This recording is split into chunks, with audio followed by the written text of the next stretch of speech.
KPU Jawa Timur, ada nggak? Berapa jumlah TPS? 64 ribuan. Nah, KPU aja nggak hafal, coba bayangkan itu. Itu kan main jawab cepat aja itu. Pokoknya dikira-kira 64 ribuan lah kira-kira itu ya. Belum waktunya menjawab kan yang mulia. Bukan saya hakim. Oh iya, hakim kalau nanya yang di harus sini Anda ya, jawab. Mulia. Di panel 2 Gedung MK, saudara pasangan calon gubernur Wakil Gubernur Jawa Timur nomor urut 3, Tri Risma hari ini meminta Mahkamah Konstitusi menganulir kemenangan paslon nomor urut 2, Kofifa Indar Parawansa dan Emil Dardak. Salah satu pertimbangannya adalah pasangan Kofifa Emil dituding telah melakukan pelanggaran secara terstruktur dan masif. Salah satu yang disorot adalah manipulasi suara dan pembagian bansos jelang pencoblosan.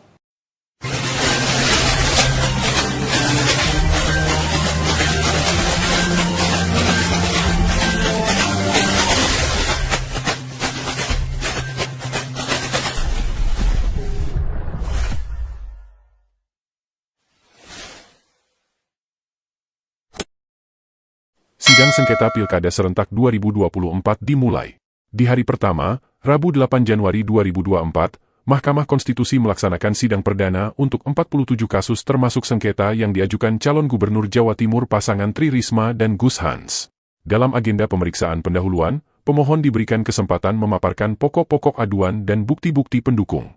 Dalam sidang kali ini, kuasa hukum pasangan Tri Risma mendalilkan anomali suara seperti banyaknya TPS dengan jumlah kehadiran 100% di TPS, jumlah pemilih gubernur dan bupati atau wali kota yang berbeda dalam satu TPS dan bukti sebaran maraknya pembagian bansos menjelang pilkada. Assalamualaikum warahmatullahi wabarakatuh. Dengan saya Bustami Narda, sahabat BN. Pada pertemuan kita kali ini, kita akan bongkar berbagai permainan dugaan kecurangan pilkada Provinsi Jawa Timur pada Pilkada serentak 2024 ini, yang perkaranya sekarang telah bergulir di Mahkamah Konstitusi di Jakarta. Sahabat BN, kita tentu berharap Mahkamah Konstitusi yang sekarang ini telah kembali dipercaya rakyat akan tetap ke depan istiqomah dengan komitmennya memberikan rasa keadilan kepada rakyat tanpa diwarnai oleh pengendalian dari penguasa. Setidaknya telah terlihat akhir-akhir ini Mahkamah Konstitusi memunculkan putusan-putusan bagi rakyat telah dirasakan keadilannya, seperti putusan tentang dihapuskannya ambang batas 20% bagi calon presiden dan wakil presiden. Dan ini tentu sangat membuat trust rakyat terhadap MK kembali pulih. Sebab selama ini telah puluhan, entah mungkin telah ratusan kali rakyat menggugat pasal yang mengekang demokrasi rakyat ini, namun tetap ditolak oleh MK. Baru sekarang MK mengabulkan gugatan tersebut. Demikian juga dengan putusan MK tentang perubahan terhadap ambang batas bagi calon kepala daerah. Terakhir yang juga memperlihatkan putusan MK yang berkeadilan dan pro rakyat adalah putusan MK tentang dibatalkannya perpanjangan masa jabatan kepala desa oleh putusan MK tersebut. Kita tahu perpanjangan masa jabatan kepala desa ini dulu sangat pro kontra di tengah-tengah masyarakat. Sebab ada indikasi dulunya perpanjangan masa jabatan kepala desa ini terkesan barter atau tukar tambah antara dukungan dari para kepala desa terhadap perpanjangan masa jabatan presiden 3 periode dan dukungan dari kepala desa terhadap pencalonan presiden wakil presiden yang didukung oleh penguasa pada Pilpres 2024. Nah, dengan ini Sudah barang tentu rakyat sangat berharap kepada MK pada pilkada serentak kali ini. MK juga akan dapat mengemukakan berbagai putusannya yang benar-benar memberikan rasa keadilan kepada rakyat. Sehingga dengan ini nanti ke depan akan terjadi penghindaran bagi semua pihak terhadap berbagai bentuk kecurangan dalam pilkada, dalam pemilu legislatif, dan dalam pilpres. Sebab kecurangan pesta demokrasi inilah yang merusak tatanan berbangsa dan bernegara kita, yang efeknya kepada peningkatan kesejahteraan rakyat yang terhambat. Sebab dengan ini korupsi merajalela, sogok menyogok menjadi-jadi ketika berlangsung pesta demokrasi, dan juga pengucuran bansos yang menghabiskan uang negara melalui APBN juga tidak terkendali.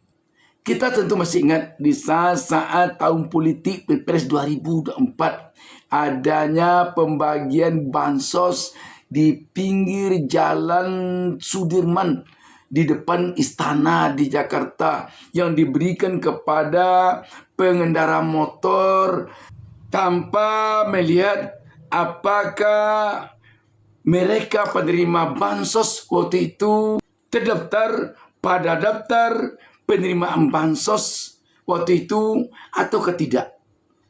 Diberikan begitu saja. Ini tentu saja menggambarkan bahwa pemberian bansos tidak terkendali. Dan menariknya, pada sidang sengketa Pilkada Jawa Timur di MK ini juga terungkap pemberian bansos tersebut. Sahabat BN, mari kita saksikan pemaparan kuasa hukum Risma Hans dalam sidang sengketa Pilkada Provinsi Jawa Timur berikut ini. Terakhir sesi pagi ini Jawa Timur. Nah, ini. Silakan kuasa hukum Jawa Timur. Akan saya bacakan, kita akan tampilkan ke LCD yang mulia biar lebih gampang, biar jelas kecurangannya di mana yang mulia. Iya, sabar. Ya. Silakan kalau mau menampilkan apa? PPT ya? PPT yang mulia. Nah, silakan. Waktunya 15 menit ya. Cukup yang mulia. Iya, silakan. Next. Oke. Untuk kewenangan Mahkamah Konstitusi dianggap dibacakan yang mulia. Yang kedua, tenggang waktu pengajuan permohonan dianggap dibacakan. Yang ketiga, kedudukan hukum pemohon. Pada intinya kita ingin menunda pemberlakuan pasal 158 yang mulia. Oke. Selanjutnya pokok permohonan. Nah, kita bisa lihat yang mulia di tampilan yang mulia. Dari grafik data C hasil yang tersimpan di situs KPU. Ya. Inilah grafik yang mulia. Yang garis X itu yang biru, yang biru itu nomor paslon 01. Yang kuning itu adalah paslon 02, yang merah adalah paslon 03. Terus yang garis X yang paling bawah itu merupakan waktu penginputan di Sirekap yang mulia. Terus yang Y yang berdiri ini adalah jumlah surat suara yang masuk di Sirekap. Nah, yang menjadi permasalahan di sini adalah waktu 15.00 itu waktu Sirekap pertama kali tersimpan. Jadi ada bedanya yang mulia.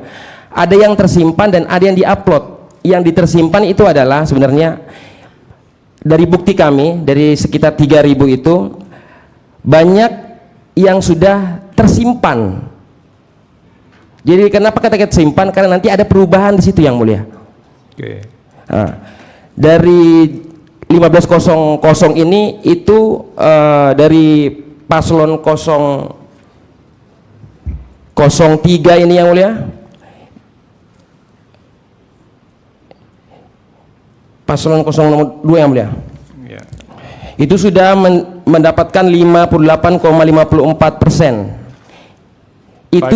Itu dari jam 3 diupload sampai dengan tengah malam itu tidak ada perubahan sedikit pun, naik 1% pun yang mulia. Konstan begitu ya? Konstan. Oke. Nah, konstan inilah yang kami sampaikan karena C hasil yang disimpan di Sirekap itu yang kami duga yang dimanipulasi. Itulah yang kami sampaikan, selalu kita katakan adalah adanya anomali yang mulia. Jadi bagaimana caranya Sirekap ini untuk memenuhi 58% itu nanti di bawah ini yang mulia. Buktinya ada yang mulia.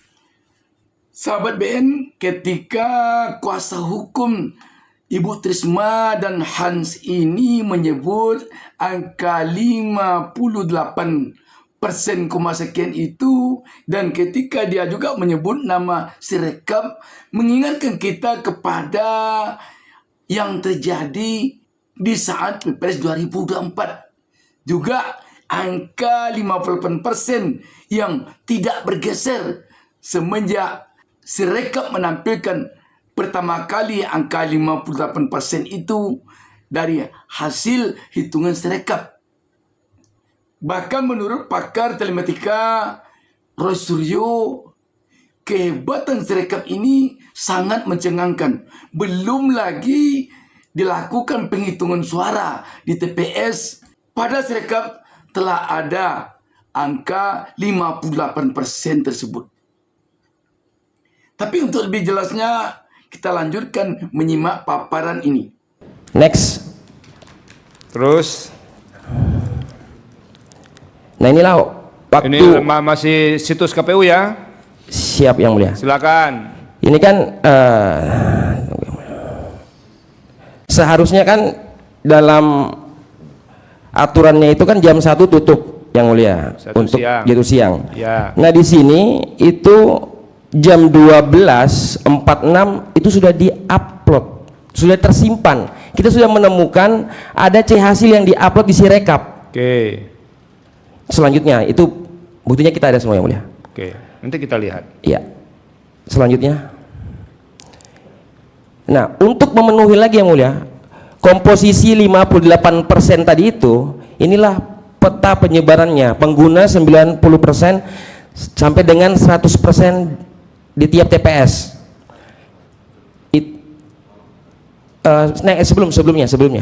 Sebelum. Nah, ini yang mulia. Inilah bentuk penyebarannya, terdapat 2.780 TPS. Ini pengguna 90 sampai 100%. Jadi 100% itu banyak banget yang mulia. Next.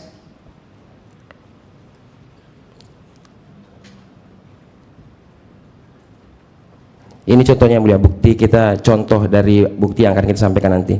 Yang 100%. Ya, ini pemilihnya yang 100% memilih pasangan calon tertentu begitu? Ya, atau pengguna hak pilih? Iya yang mulia. Next lagi. Terus ini pemilih pilgub lebih besar daripada pemilih bupati. Memilih untuk gubernur lebih banyak dibandingkan memilih untuk bupati ya? Iya. Tapi kan nggak dilarang kan begitu kan? Awalnya kami tidak curiga yang mulia. Iya. Awalnya oke lah, mungkin ada tambahan. Next. Ternyata dari C hasil yang tersimpan di Sirekap itu ternyata yang paling kiri yang mulia itu tambahan nggak ada yang mulia. Seharusnya kan kalau perbandingan antara pilgub dan pilgub itu kan harusnya ada tambahan. Dari 3, kalau misalnya pilgub itu 349, kalau misal ditambahkan dari gubernur itu kan ada tambahan nanti di samping kan. Dan ini XX semua yang mulia. Next, yang bawah sama yang mulia. Terus ini perolehan suara paslon 3 kurang dari 30 sampai 0 itu terdapat 3.900 TPS. 3.900 TPS. Iya yang mulia. Itu yang gimana? Yang kurang dari berapa? 30 hingga 0 yang mulia. Berarti 30 suara sampai 0 suara ya. Iya yang mulia. Ini bentuknya C hasilnya yang mulia. Bahkan sesuai dengan peraturan kan harusnya kalau misalnya ini dikosongkan harus dicoret yang mulia. Banyak yang kita temukan itu kejanggalan-kejanggalan. Inilah yang kita sampaikan anomali-anomali yang mulia. Terus suara tidak sah pilgub di atas 10% sampai dengan 100% yang mulia. Suara tidak sah pilgub. Iya. Ada terdapat 4.174 TPS. Seperti ini yang mulia, contohnya. Next lagi. Next. Ya ini.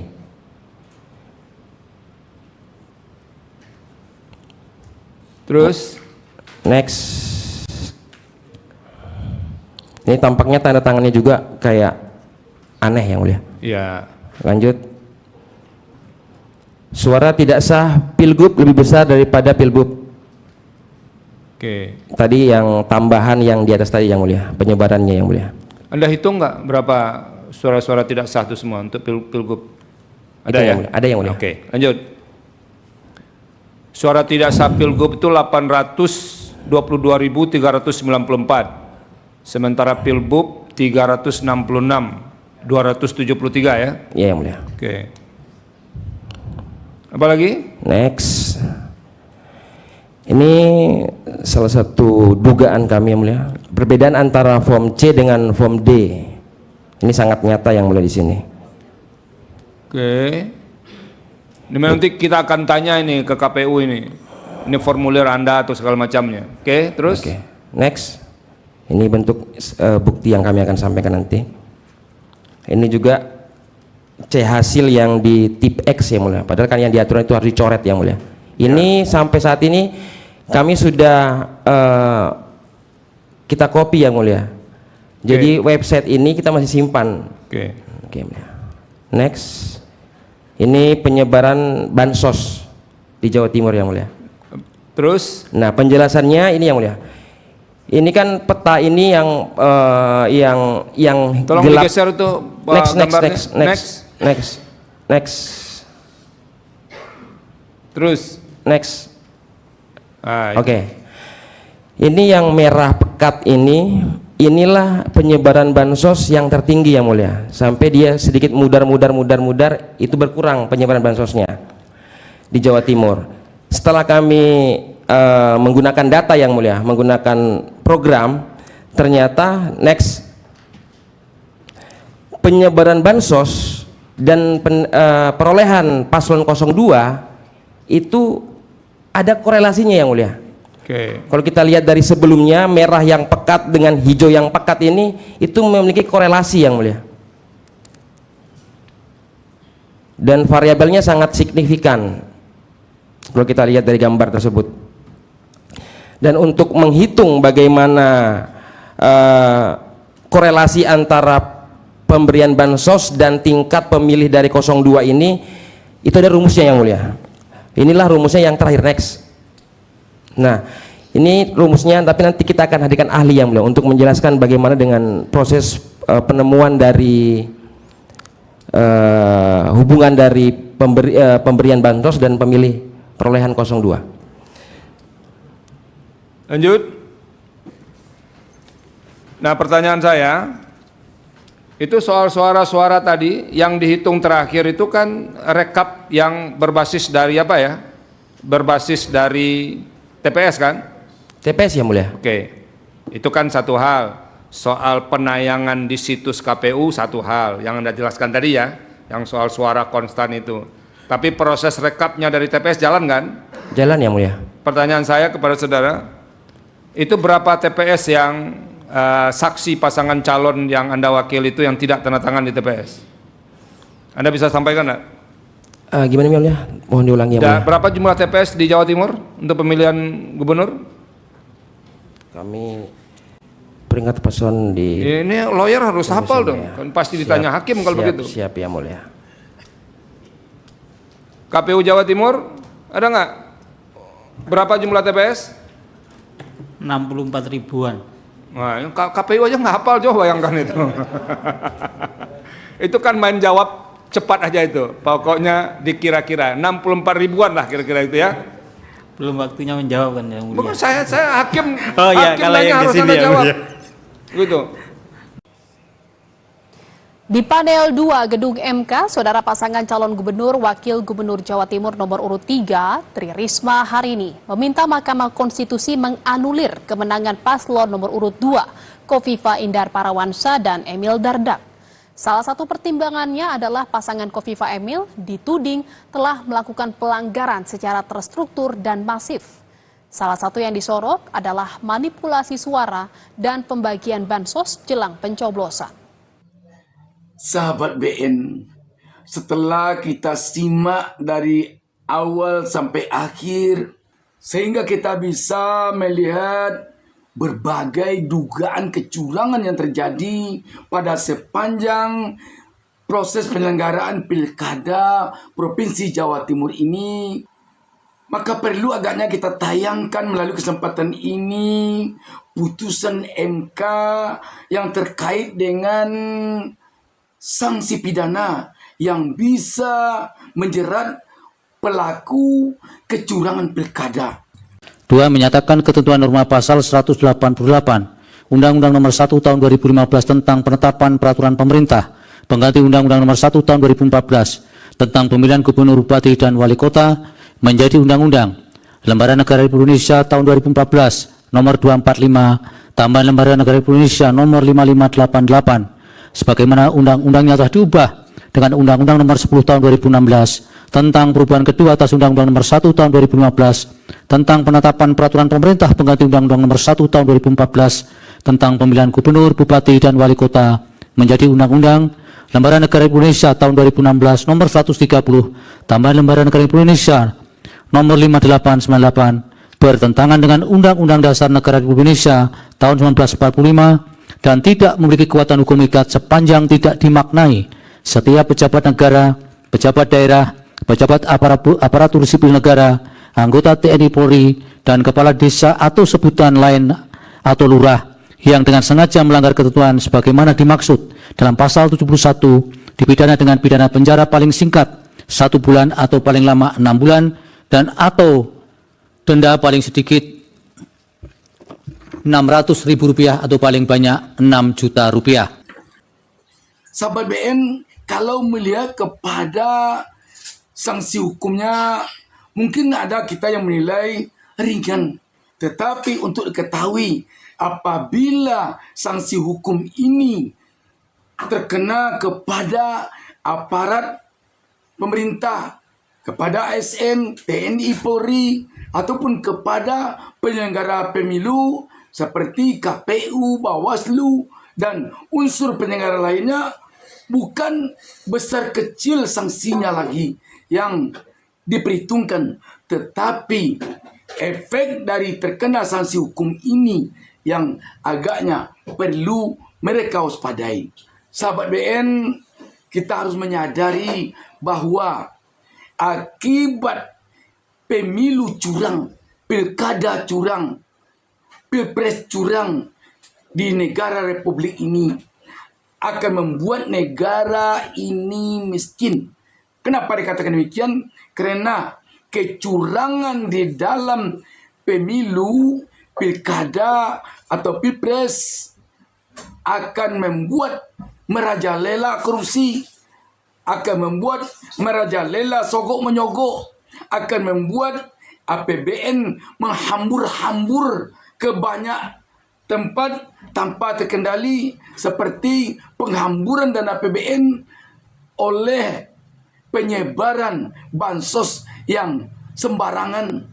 Itulah yang membuat negara ini akan miskin karena tidak bersihnya pesta demokrasi, pemilu legislatif, pilkada, atau pilpres. Karena itu, tentu kita berharap ke depan Mahkamah Konstitusi sebagai benteng pertahanan terakhir dari konstitusi sangat diharapkan oleh rakyat tentunya untuk menjadikan pilkada, pilpres, pemilu legislatif ke depan bersih dari berbagai bentuk kecurangan. Bahkan rakyat berharap agaknya kepada MK agar bisa mempermalukan pihak-pihak yang melakukan kecurangan dalam pilkada kali ini.